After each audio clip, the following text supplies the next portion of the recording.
অত্যন্ত শ্রেষ্ঠ একটা কথা আছে, যদি একটা দরজা বন্ধ হয় তাহলে ঈশ্বর নিজে আমাদের জন্য আরেকটা দরজা খুলে দেন। কিন্তু কিছু মানুষ আছেন যারা এটা ভাবেন যে আমার সাথে তো এরকম হলোই না, আমাদের জন্য তো কোনো নতুন দরজা খুললো না, কোনো নতুন পথ আমরা খুঁজে পেলাম না। সেই বিষয়ে আমরা চিন্তা করি, দুঃখ পাই যে এরকম কেন হলো। কখনো কখনো নতুন দরজা উন্মুক্ত হয়, কিন্তু পুরনো যে বন্ধ দরজা আছে তার সামনেই আমরা দুঃখী হয়ে বসে থাকি, আর এমন ভাবে বসে থাকি যে নতুন দরজার দিকে আমাদের চোখই যায় না। কখনো কখনো ঈশ্বর জেনে শুনেই আমাদের জন্য নতুন দরজা, নতুন পথ উন্মুক্ত করেন না, কারণ তিনি চান যে আমরা যেন পরিশ্রম করি, কর্ম করি, নিজেকে আরো বেশি শ্রেষ্ঠ করে তুলি, সক্ষম হই, আর নিজের পথ আমরা নিজেই খুঁজে নিই। কখনো কখনো এমনও হয় যে ঈশ্বর চান যে আমরা যেন সেই পথে চলতে শুরু করে দিই। ভবিষ্যতে গিয়ে ঈশ্বর নমস্কার বন্ধুরা, মুন ব্লকে আপনাদের সকলকে অভিনন্দন জানাচ্ছি। আপনাদের কাছে আমার একান্ত অনুরোধ, আজকের ভিডিওটি অবশ্যই মনোযোগ সহকারে দেখবেন। এটা থেকে আপনি অবশ্যই কিছু জ্ঞান অর্জন করতে পারবেন, যেটা আপনার জীবনে সফলতা অর্জন করতে সাহায্য করবে। যদি ভালো লাগে এটি লাইক, শেয়ার আর কমেন্ট করবেন। কমেন্টে লিখবেন জয় শ্রীকৃষ্ণ। চলুন মূল প্রসঙ্গে যাওয়া যাক। আমাদের মধ্যে এমন অনেক মানুষ আছেন যারা বই পড়তে পছন্দ করেন। অনেক মানুষ আছেন যারা ভিন্ন ভিন্ন রকমের কাহিনী পড়েন। এবার পড়তে পড়তে মাঝে এমন একটা অধ্যায় অবশ্যই আসে যা আমাদের হৃদয় স্পর্শ করে যায়। আমরা হৃদয় যন্ত্রণা অনুভব করি, তাও আমরা সেই কাহিনী শেষ পর্যন্ত পড়ি, এবং তখন আমরা বুঝতে পারি যে সেই যন্ত্রণাময় অধ্যায়টি কেন এসেছিল, তার থেকে আমরা কি শিক্ষা পেলাম, এবং আমরা অবশেষে লক্ষ্যেও পৌঁছলাম। কিন্তু যদি সেই যন্ত্রণাদায়ক অধ্যায়টিতে আপনি থেমে যান, আপনি যদি এটা ভাবেন যে আমি আর পড়তে পারবো না, তাহলে আপনি জানতেও পারবেন না যে পরবর্তীতে কি হতে চলেছে। এই মন দুঃখে ভরে উঠবে, মনে প্রশ্ন আসতেই থাকে যার উত্তর আমরা পাই না, নিজেদের লক্ষ্য বুঝতেই পারি না। এইভাবেই আমাদের জীবনেও যদি এমন কিছু হয় যা অত্যন্ত দুঃখজনক, যদি এমন কোনো কঠিন অধ্যায় আপনার জীবনে আসে, থামবেন না। তাহলে আপনার জীবনের কাহিনীর একটি যন্ত্রণাদায়ক দুঃখজনক অধ্যায় মাত্র। শেষ পর্যন্ত এই কাহিনীতে টিকে থাকুন, কর্ম করতে থাকুন। আপনি বুঝতে পেরে যাবেন যে এই কঠিন পরিস্থিতি আপনার জীবনে কেন এসেছিল। আপনি শিক্ষাও লাভ করবেন এবং লক্ষ্যও লাভ করবেন। আসুন আমার সাথে ভালোবেসে বলুন রাধা রাধা। জল এ হলো জীবনের আধার পঞ্চতত্ত্বের মধ্যে একটি, আর অত্যন্ত বিশেষ। এর থেকে অনেক বড় শিক্ষা পাওয়া যায়। এই জল গন্তব্যের বিষয়ে এর স্পষ্ট ধারণা আছে, ও জানে ওর লক্ষ্য কি, আর প্রয়াস করে ততদূর সে পৌঁছেও যায়। এটি পর্বত থেকে বয়ে নিচে নেমে আসে, নদীর সাথে সমাহিত হয়ে তার সাথে বয়ে চলে, চিরসবুজ বনানী গড়ে তোলে, প্রাণীদের তৃষ্ণা নিবারণ করে, সামনে এগিয়ে চলে, মানুষের সাথে মিলিত হয়। যারা একে বাঁধের মধ্যে বেঁধে রাখতে চেষ্টা করে, সে বন্দিদশাতেও থেকে যায়, মানুষের কল্যাণ করে। তারপর বাঁধ থেকে মুক্তি পেয়ে এগিয়ে চলে, কোথাও ধাক্কা খায়, কোথাও বাধা পড়ে, কোথাও যদি পথ খুঁজে না পায় তাহলে পথ খুঁজেই নেয়, আর যেখানে পথ থাকে না সেখানে পথ বানিয়ে নেয়, আর শেষ পর্যন্ত নিজের লক্ষ্যে পৌঁছেই যায়, অর্থাৎ সমুদ্রে গিয়ে সমাহিত হয়ে যায়। আমাদেরও কিছুটা এরকমই হয়ে উঠতে হবে। যেখানেই যাবেন সকলের কল্যাণ করুন, সামনে এগোন।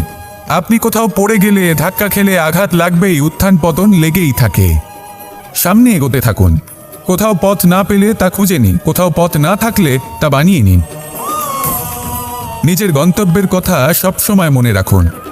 শেষ পর্যন্ত নিজের মোক্ষ লাভ আপনি অবশ্যই করবেন। আর আমার সাথে ভালোবেসে বলুন রাধা রাধা। বস্ত্র আমাদের সকলের প্রিয়, এটা আমাদের জীবনযাপনের জন্য প্রয়োজনীয়। আমরা সবসময় চেষ্টা করি সেই বস্ত্র পরতে যা পরলে আমাদের দেখতে ভালো লাগে। কিন্তু কখনো এই কথা ভেবে দেখেছেন যে কিছু বস্ত্র যদি স্বচ্ছ হয় তাহলে তা পুরনো হলেও দেখতে ভালো লাগে? ঠিক তেমনই, যেমন কোনো খাবার যদি মশলাদার না হয়, অত্যন্ত সুস্বাদু নাও হয়, কিন্তু যদি তা গরম হয়, টাটকা হয়, তাহলে খেতে ভালোই লাগে। ঠিক সেইভাবেই যদি কোনো ব্যক্তি সুন্দর নাও হয় কিন্তু তার কথা খুবই মধুর হয়, তাহলে সেই ব্যক্তি সকলের প্রিয় হয়। কোনো ব্যক্তি যদি ধনবান নাও হন কিন্তু তিনি যদি গুণী হন তাহলে এই সংসারে সম্মান লাভ করেন। সেই জন্য কখনো এই বিষয়ে দুঃখ পাবেন না যে আপনার কাছে ভৌতিক স্বাচ্ছন্দ্য নেই। আপনার কাছে সব থেকে বড় বস্তু, সব থেকে মূল্যবান বস্তু যেটা আছে সেটা হলো আপনার আত্মা, আপনার মন, আপনার বিচারধারা, আপনার গুণ, আপনার কথা। এগুলো সবসময় শুভ রাখুন এবং সবসময় নিজের সাথে রাখুন। এই জীবন সফল হবে এবং প্রেমময় হয়ে বলে উঠবে রাধা রাধা। যতক্ষণ আমরা এই সংসারে জীবিত ততক্ষণ আমাদের সাথে সবকিছু থাকে। আমাদের ধন, সুখ স্বাচ্ছন্দ্য, আমাদের মিত্রগণ, আমাদের পরিবার, এই সমাজ, এই সবকিছু আমাদের সাথে থাকে। যেদিন আমরা এই সংসারকে ত্যাগ করব, এদের মধ্যে কেউ আমাদের সাথে যাবে না। না ধন, না স্বাচ্ছন্দ্য, না সম্পত্তি। এই সকল মানুষ, এই সমাজ, এরা শুধুমাত্রই শ্মশান পর্যন্ত আমাদের সাথে থাকতে পারবেন। তারপরে যদি আমাদের সাথে কিছু যেতে পারে তাহলে তা শুধুই আমাদের ধর্ম। আর এই সংসারে আমরা নিজেদের যে সুনাম রেখে যাই সেটা সম্ভব শুধুমাত্র কর্মের দ্বারা। সেই জন্য সংসারে যতদিন পর্যন্ত জীবিত আছেন, যদি কিছু অর্জন করতে চান তাহলে ধর্ম অর্জন করুন, ধর্মের বিষয়ে স্পষ্টতা অর্জন করুন এবং কর্ম অর্জন করুন। এটাই হবে আপনার অতীত এবং এটাই হবে আপনার ভবিষ্যৎ, এবং এটাই সকলকে প্রেরণা প্রদান করবে। আসুন আমার সাথে ভালোবেসে বলুন রাধা রাধা। আমরা সকলে শক্তি অনুভব করতে চাই। এবার যদি আপনাকে জিজ্ঞেস করা হয় যে সবথেকে বেশি শক্তির অনুভব কোথা থেকে করা সম্ভব, তখন কেউ কেউ বলবেন পুষ্টিকর আহার গ্রহণ করলে, ব্যায়াম করলে, কেউ বলবেন ধন লাভ করলে, বন্ধুদের থেকে, পরিবারের থেকে, আদি ইত্যাদি। এইভাবে আপনি শক্তির অনুভব অবশ্যই করতে পারেন, কিন্তু সবথেকে বেশি শক্তির অনুভব যদি আপনি করতে চান তাহলে তা পাবেন শুধু একতার দ্বারা, সংগঠনের দ্বারা। যদি আপনাকে উদাহরণ দিই, নিজের এই হাতটাকে দেখুন, 5টা আঙুল রয়েছে। কোনো একটা বস্তুকে নিজের একটা আঙুল দ্বারা তুলে ধরার চেষ্টা করে দেখুন, বড়ই কষ্ট হবে। তখন আপনি বুঝতে পারবেন যখন এই 5টি আঙুল একত্রিত হয় তখন কোনো কাজ কতটা সহজ হতে পারে। এটাই হলো শক্তি, একতার। সব থেকে ভালো উদাহরণ যদি আপনাকে দিই তাহলে বাঁশি। এই বাঁশি থেকে অত্যন্ত মধুর সুর নির্গত হয় যা সবার মন প্রসন্ন করে দেয়। এই কথা সত্যি, কিন্তু এই বাঁশি আমি 1টা বা 2টো আঙুল দিয়ে বাজাতে পারবো না। আমাকে প্রত্যেকটা আঙুল ব্যবহার করতেই হবে, তবেই এর থেকে মধুর সুর নির্গত হবে যা সকলকে প্রসন্ন করবে, ঠিক কিনা? ঠিক এইভাবেই যদি আপনি চান যে আপনার জীবনরূপী বাঁশি থেকেও মধুর সুর নির্গত হোক বা সবার মনকে প্রসন্ন করে তুলুক, তাহলে আপনাকেও জীবনে একতা নিয়ে আসতেই হবে। আপনি একাও কর্ম করতে পারেন, পথ চলতেও পারেন, সামনেও এগোতে পারেন, সাফল্যও লাভ করতে পারেন। কিন্তু যখন সকলে একসাথে এগোবেন, সেই পথে চলবেন, সেই কর্মই করবেন, তখন লক্ষ্যে অবশ্যই পৌঁছবেন, সাফল্য অবশ্যই লাভ করবেন। কিন্তু সেই সাফল্য এবং তার আনন্দর সংমিশ্রণটাই একটু অন্যরকম হবে। তাই জীবনে ঐক্যবদ্ধ হন, একসাথে মিলে এগোতে থাকুন, আর আমার সাথে ভালোবেসে বলুন রাধা রাধা। অনেক সময় আমাদের মনেই ভাবনা আসে যে আমাদের নিরীহ স্বভাবের সুযোগ নিয়ে এই সংসারের মানুষ শুধু আমাদের দুঃখই দেয়। কতবার এমন মনে হয় যে আমরা সবাইকে সাহায্য করার জন্য এগিয়ে যাই আর সকলে আমাদেরই দোষ দেয়। অনেক সময় এমন মনে হয় যে আমরা শুধুই সৎকর্ম করি, সকলের ভালো চাই, কিন্তু সকলে আমাদেরই বিষয়ে খারাপ কথা বলতে থাকে। দুঃখ হয়, কিন্তু আমাদের এটা ভেবে দেখা উচিত যে মানুষ আম গাছের গায়ে পাথর ছোড়ে, শাল গাছের গায়ে পাথর কেন ছোড়ে না? কারণ এই আম গাছে পাওয়া যায় মিষ্টি এবং সুস্বাদু ফল। অন্যদিকে শাল গাছ থেকে আমরা কি পাই? শুধুই কাঠ। তাই যদি আপনাকে কেউ কথা শোনায়, আপনাকে কোনো কিছুতে বাধ্য করার চেষ্টা করে, আপনার বিষয়ে অনুচিত কথা বলে, তাহলে নিশ্চয়ই আপনার মধ্যে এমন বিশেষ কিছু আছে যা তাদের মধ্যে নেই। নিজের মধ্যে আত্মবিশ্বাস বাড়িয়ে তুলুন, ধন্যাত্মক ভাব আনুন, সৎকর্ম করতে থাকুন। কোনো কটুতা এই মনে প্রবেশ করতে দেবেন না। এই মন সুপ্রসন্ন হয়ে বলবে রাধা রাধা। সমুদ্র মন্থনের সময় 2 ধরনের রত্ন লাভ করা হয়েছিল। প্রথম হলাহল, যার প্রভাব থেকে এই সমস্ত সংসারের জীবের প্রাণ বাঁচানোর জন্য মহাদেব তাকে নিজের কণ্ঠে ধারণ করে নিয়েছিলেন। আর দ্বিতীয় অমৃত, যেটা কিঞ্চিত পরিমাণ মাত্রায় পাওয়া গেছিল। কখনো কখনো জীবনে এমন কোনো বস্তু যা আপনি প্রয়োজনের থেকেও অনেক বেশি মাত্রায় ভোগের জন্য লাভ করে থাকেন, তা আপনার জন্য বিষ প্রমাণিত হতে পারে। যেমন জল, প্রয়োজনের থেকে অনেক বেশি মাত্রায় যদি এই জল আসে তাহলে আপনার প্রাণ কাটতে পারে, কিন্তু পরিশ্রমের পরে এক পাত্র শীতল জল দ্বারা আপনি যদি স্নান করে নেন তাহলে তা আপনার শরীরের জন্য অমৃত হবে।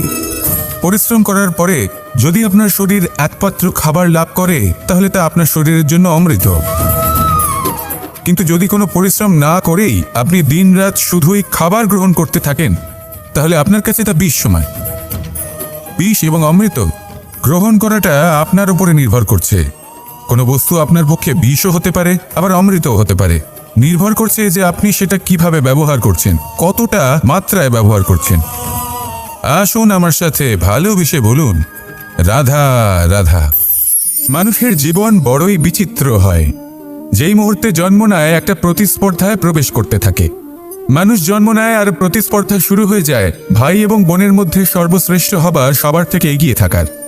তারপরে সে যায় গুরুকুলে, নিজের বন্ধুদের মধ্যে সর্বশ্রেষ্ঠ হওয়ার প্রতিস্পর্ধা শুরু হয়। এবার সেখান থেকে বাইরে বেরিয়ে সংসার জীবনে প্রবেশ করে ধন উপার্জনের প্রতিস্পর্ধা শুরু হয়। তা সে যুদ্ধই হোক বা কলা হোক, এই প্রতিস্পর্ধা কখনোই আমাদের পিছু ছাড়ে না। তাই যদি প্রতিস্পর্ধা করতেই হয় তাহলে আমরা মানুষকে সাহায্য করার প্রতিস্পর্ধা কেন করব না? এমন এক প্রতিস্পর্ধা যাতে যে কেউ জিতুক বা যে কেউ হারুক না কেন, লাভ সকলের হবে।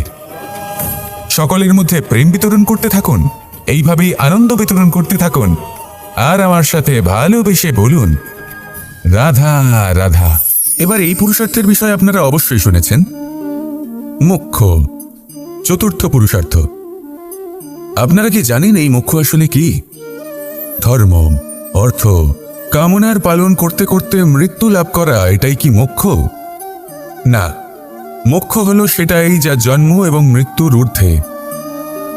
প্রত্যেক ব্যক্তি, প্রত্যেক জীবই সংসারে কোনো না কোনো বিশেষ প্রয়োজনে আসে। ধর্মপথে, সৎপথে অর্থ উপার্জন করা, প্রয়োজনকে পূর্ণ করার চেষ্টা করতে করতে সেই প্রয়োজনকে পূর্ণ করা তাকে মুক্তির পথে নিয়ে যায়, যা হলো মোক্ষ। যদি এই মোক্ষ লাভ না হয় তাহলে মানুষ জন্ম এবং মৃত্যুর এই চক্রে বারবার ফিরে আসবে। তাই নিঃস্বার্থভাবে সদ্ভাব নিয়ে কর্ম করুন, সকলকে ভালোবাসুন, আর আমার সাথে বলুন, রাধা রাধা।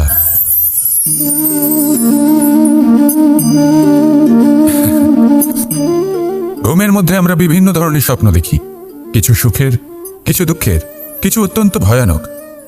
কিন্তু সত্যি কথা বলতে এর উপর আমাদের কোনো নিয়ন্ত্রণ নেই। কিন্তু আমি এমনও কিছু ব্যক্তিকে দেখেছি যারা খোলা চোখে স্বপ্ন দেখেন এবং তা যাপন করেন। নিজেদের একটা আলাদা স্বপ্নের নগরী আছে ওনাদের, সেখানেই জীবনযাপন করেন। আসল বাস্তবটা কি তাতে ওনাদের কিছুই যায় আসে না। এমন কিছু মানুষ আছেন যাদের কাছে বিন্দুমাত্র জ্ঞান নেই, সে না হয় ঠিক আছে, কিন্তু জ্ঞান এমনভাবে প্রদান করবেন যে মনে হবে সংসারের সমস্ত জ্ঞান তাদের কাছেই রয়েছে। এমন কিছু মানুষ আছেন যারা ভালোবাসতে জানেন না, আর তাও আমি মেনে নিলাম। কিন্তু কথা এমনভাবে বলবেন তাতে মনে হবে যেন প্রেমের বিষয়ে সবকিছু শুধুমাত্র ইনিই জানেন। এবার আমি এমন কথা অবশ্যই বলছি না যে আপনি এরকম করেন, কিন্তু যদি কোনো ব্যক্তি এরকম করেন তাহলে তার এটা মাথায় রাখা উচিত যে সেই ব্যক্তি অন্য কারোর সাথে নয়, নিজের সাথে অনুচিত করছেন। কারণ এমন কাজ করে উনি নিজের দোষ, নিজের অপগুণ সংসারের কাছে নয়, নিজের কাছে লুকোচ্ছেন। আপনি যদি নিজেকে বুঝতে না পারেন, সম্পূর্ণরূপে নিজেকে আকলন না করেন, নিজের অপগুণ, নিজের দোষ পূর্ণরূপে না বুঝতে পারেন, তাহলে এটা কি করে বুঝবেন যে নিজেকে কিভাবে শুধরে নিতে হবে? আপনাকে নিজের সত্য স্বীকার করতেই হবে, তারপরেই আপনি নিজেকে পরিবর্তন করতে পারবেন। তাহলে স্বপ্নে নয়, বাস্তবে বাঁচুন, আনন্দে বাঁচুন, আর আমার সাথে ভালোবেসে বলুন, রাধা রাধা। ইচ্ছে বড়ই বিচিত্র জিনিস। এই ইচ্ছে যদি তা পূর্ণ না হয় তাহলে তা ক্রোধকে জন্ম দেয়, যদি তা পূর্ণ হয় তাহলে লোভকে জন্ম দেয়, যদি সময়ের মধ্যে পূর্ণ না হয় তাহলে শোককে জন্ম দেয়, আর যদি সময়ের পূর্বেই পূর্ণ হয়ে যায় তাহলে অহংকারকে জন্ম দেয়। সকলের ইচ্ছে থাকে, আপনারও অবশ্যই থাকবে, তা অবশ্যই পূরণ করবেন। কিন্তু একটা কথা মনে রাখবেন, আপনার এই জীবন এটা কোনোভাবেই আপনার ইচ্ছে পূরণ করার মাধ্যম নয়। এ হলো ধৈর্য সাধনের এক মাধ্যম, নিয়ন্ত্রণ করার এক মাধ্যম, নিয়ন্ত্রণ নিজের কামনার উপর। নিজের ইচ্ছের ওপর, নিজের আবেগের ওপর। কারণ ইচ্ছে এটা হলো সেই অশ্বের মতো যা একবার লাগাম ছাড়া হয়ে গেলে আপনার হাত থেকে যদি এই লাগাম বেরিয়ে যায় তাহলে তা আপনাকে সোজা বিনাশের পথে নিয়ে যেতে পারে। কিন্তু যদি আপনি একে নিয়ন্ত্রণ করতে পারেন তাহলে এটা আপনাকে সাফল্যের শিখরে অবশ্যই পৌঁছে দিতে পারে। তাহলে ইচ্ছেগুলিকে নিয়ন্ত্রণ করুন আর আমার সাথে ভালোবেসে বলুন, রাধা রাধা। খুব সুন্দর একটা কাহিনী আছে। একবার এক ব্যক্তি নিজের অসফলতার জন্য ত্রস্ত হয়ে সময় দেবতার তপস্যা করতে বসলেন। উনি তপস্যা করলেন এবং সময় দেবতা প্রসন্ন হলেন, মানুষের রূপ ধারণ করে ওনার সামনে প্রকট হলেন। এবার সেই ব্যক্তি ওনাকে জিজ্ঞেস করলেন যে কি এমন আছে যার জন্য আপনি বারবার জয়ী হন আর আমি চিরকাল পরাজিত হয়ে থাকি? কেন এত পরিশ্রম করা সত্ত্বেও আমি সাফল্য লাভ করতে পারি না? তখন সময় দেবতা উত্তর দিলেন যে দিন হোক বা রাত, ঝড় হোক বা ভূমিকম্প, রোদ হোক বা বৃষ্টি হোক, সময়ের সূত্রপাত হোক বা প্রলয়, আমি থামি না, আমি চলতেই থাকি। আর সেই জন্য যিনি থেমে যান তিনি পরাজিত হন আর আমি জয়ী হই। এটাই আমাদের শিখতে হবে। জীবনে সবসময় চলতে থাকুন, কখনো থামবেন না। হ্যাঁ, কিছুক্ষণের জন্য বিরতি নিতে পারেন, বিশ্রাম করার জন্য, নিজেকে আরো সশক্ত করে তোলার জন্য, কিন্তু থেমে যাবেন না। নিরন্তর কর্ম করতে থাকুন, পরিশ্রম করতে থাকুন, তবেই সংসার আপনাকে মনে রাখবে। আসুন আমার সাথে ভালোবেসে বলুন, রাধা রাধা।